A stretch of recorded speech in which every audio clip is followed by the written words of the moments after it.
نحمده ونصلي ونسلم على رسوله الكريم اما بعد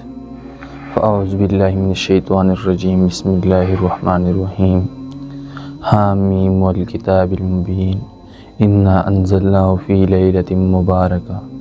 صدق اللہ العظیم۔ سامعین محترم، آج آپ سب حضرات کو پتہ ہے کہ 15 شعبان کی رات ہے اور سورۃ الدخان کی فی لیلۃ مبارکۃ کی تشریح میں لکھا ہوا ہے کہ یہ بہت ہی برکت والی رات ہے اور بہت ہی عظمت والی رات ہے، اور تفسیر جلالین میں بھی یہی بات لکھی ہے۔ اور اسی طرح حضرت عائشہ صدیقہ رضی اللہ تعالی عنہ فرماتی ہیں کہ جناب نبی کریم صلی اللہ علیہ وآلہ وسلم ایک مرتبہ میرے پاس تشریف لائے جب میرا نمبر تھا،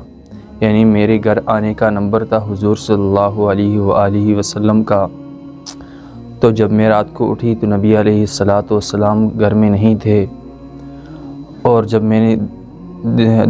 دیکھا تو کہیں نظر نہیں آئے، تو دیکھا کہ ایک قبرستان میں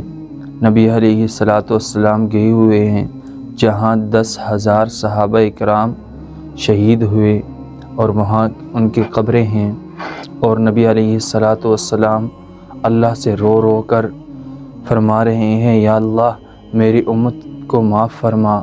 میری امت کو اگر تو عذاب دینا چاہے تو دے سکتا ہے، مگر یا اللہ تو میری امت کو معاف فرما۔ آج وہی رات ہے جس کے اندر اگلے سال کا تمام نامہ اعمال تیار کیا جاتا ہے، اور فرشتے آسمانوں پر لکھ دیتے ہیں کہ اس انسان کے کہاں زندگی ہے، کہاں اس کی موت ہے، کہاں اس نے رہنا ہے، کہاں سہنا ہے، کیا کچھ کرنا ہے اس اگلے سال میں۔ سامعین گرامی، اور یہی جو رات ہے، یہ پچھلا جو سال گزر گیا ہے، اس کا تمام نامہ اعمال اللہ کی بارگاہ میں پیش کیا جاتا ہے۔ سامعین گرامی، آج میں اور آپ اگر دیکھیں، ہم رسم و رواج کے پیچھے چل پڑے ہیں لیکن اپنے گناہوں کو نہیں دیکھتے۔ سامعین گرامی، آج یہ ایسی برکت والی رات ہے کہ اپنے اللہ سے رو رو کر مانگے اور اللہ معاف کرنے والا ہے۔ سامعین گرامی، اور اپنے والدین سے اگر کوئی بھی ناراض ہے تو اپنے والدین کو راضی کرے۔ جو بھی شخص اپنے والدین سے ناراض ہے تو وہ اپنے والدین کو راضی کرے، کیونکہ اللہ تعالیٰ خود فرماتے ہیں اپنے کلام میں، اف ولا تنہرہما وقل لہما قولا کریما۔ اگر والدہ آپ کو بےزتی بھی کرتے ہیں، آپ کو برا بھلا کہتے ہیں، لیکن بچے کو یہ حق نہیں ہے کہ وہ والد یا والدہ کو اف تک کہہ دے۔ آج میں اور آپ اگر اپنے گریبان میں دیکھیں تو ہم اپنے والدین کے ساتھ کیا سلوک کرتے ہیں۔ سامعین گرامی، آج یہ وہی رات ہے جو مغفرت اور بخشش کی رات ہے، لیکن ان میں بعض بدبخت لوگوں کی بخشش نہیں ہوتی۔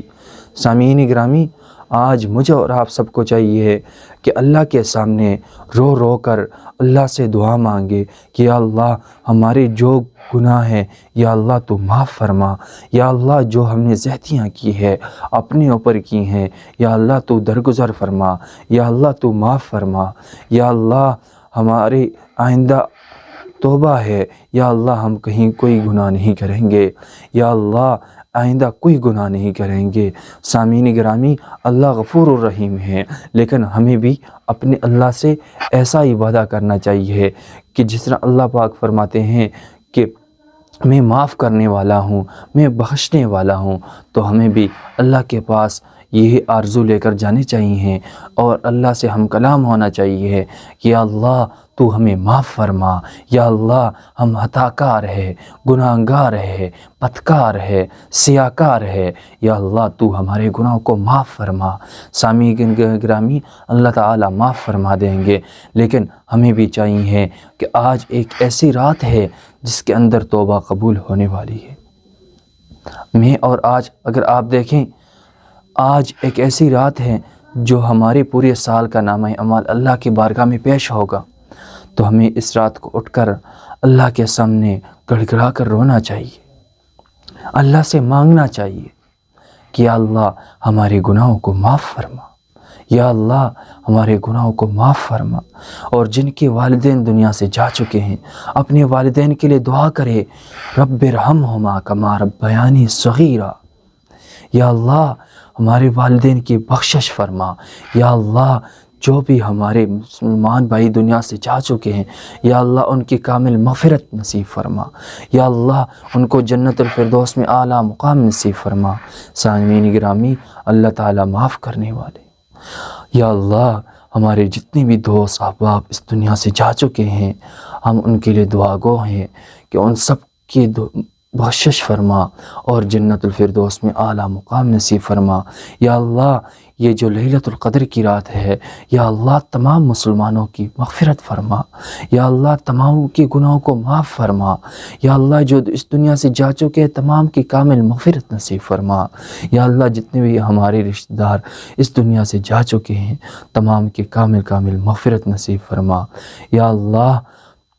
ہماری گناہوں کو معاف فرما۔ اور دعا کرتے وقت 11 مرتبہ درود شریف پہلے پڑھیں، پھر 3 مرتبہ آیت یاسین مبارک پڑھیں، پھر سورۃ الفاتحہ پڑھیں، پھر 3 مرتبہ سورۃ الاخلاص پڑھیں،